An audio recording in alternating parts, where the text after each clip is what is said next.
Shalom, friends. It's Rabbi Jenny Solomon here at Beth Meyer Synagogue with a Mincha moment.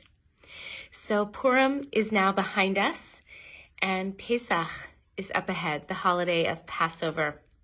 For those of you who are following along closely with the Jewish calendar, you may notice that this coming Shabbat is called Shabbat Parah. We have this very special additional Torah reading. And then the week after, we have Shabbat HaChodesh, special Torah reading announcing the new month of Nisan, in which Pesach falls. And then eventually Shabbat HaGadol, the Shabbat that precedes the holiday of Passover. So we get these little reminders each week that in fact Pesach is coming. And anybody who's been observing Passover for any bit of time knows that Passover is one of the holidays that since ancient times demands a significant amount of preparation. Much like we have an entire month of Elul, a month of self-reflection and sort of an accounting of the soul, of working on ourselves and working on our relationships in advance of Rosh Hashanah and Yom Kippur in the fall.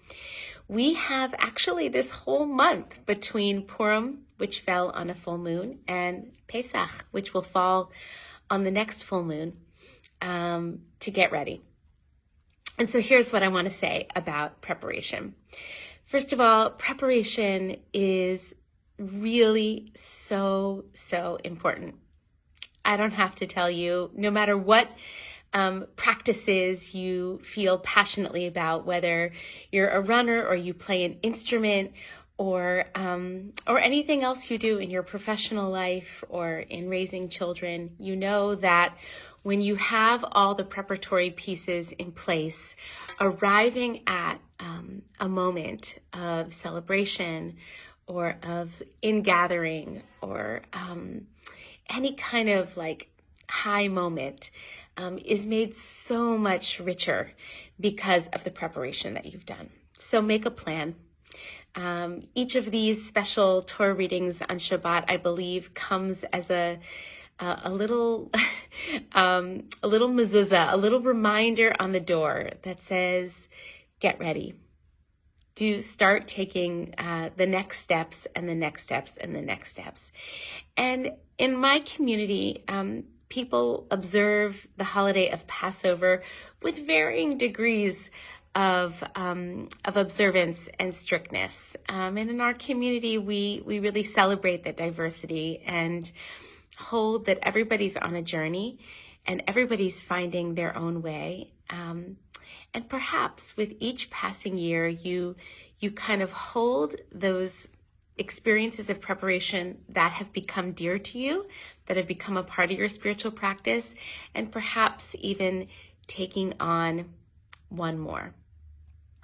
Finally, I want to suggest that the very physical work of preparing for Passover, eating up all the chametz, the foods that we don't eat during that week, donating what we're not going to use, tossing what probably should have been tossed a couple months ago, deep cleaning our offices and our homes and our cars and our garages, and bringing in foods that are kosher for Passover, koshering our appliances, swapping out dishes. I mean, the list goes on and on. And this work is incredibly physical and embodied and can often feel like just a never-ending to-do list. And I do think that this preparatory work ought to invite us in to the spiritual work as well, that they should go hand in hand. So when we're cleaning things out that no longer serve us, we're also thinking about the stuff on the inside that we're ready to release because it no longer serves us. When we donate food that we're not going to use, it's also an opportunity to remember those who are hungry and in need, and perhaps some of the ways in which there is excess in our lives and we really have more to share than we may have realized. This inner work, this spiritual work, and this outer work, the work of our hands and our hearts, should and can be intertwined. And finally, I love the teaching of my beloved teacher, Rabbi Miriam Klotz, who has a kind of meditative practice as she prepares to clean her kitchen, in which she just sits in that space and encounters it in a really contemplative way. And here's sort of my riff on her beautiful practice, is to sit in that space, perhaps before we start the intensive work of cleaning, or maybe at intermittent points in the process, and most definitely at the end. And to just settle in and pray that whatever our preparation has been is enough. It's enough, and we're enough.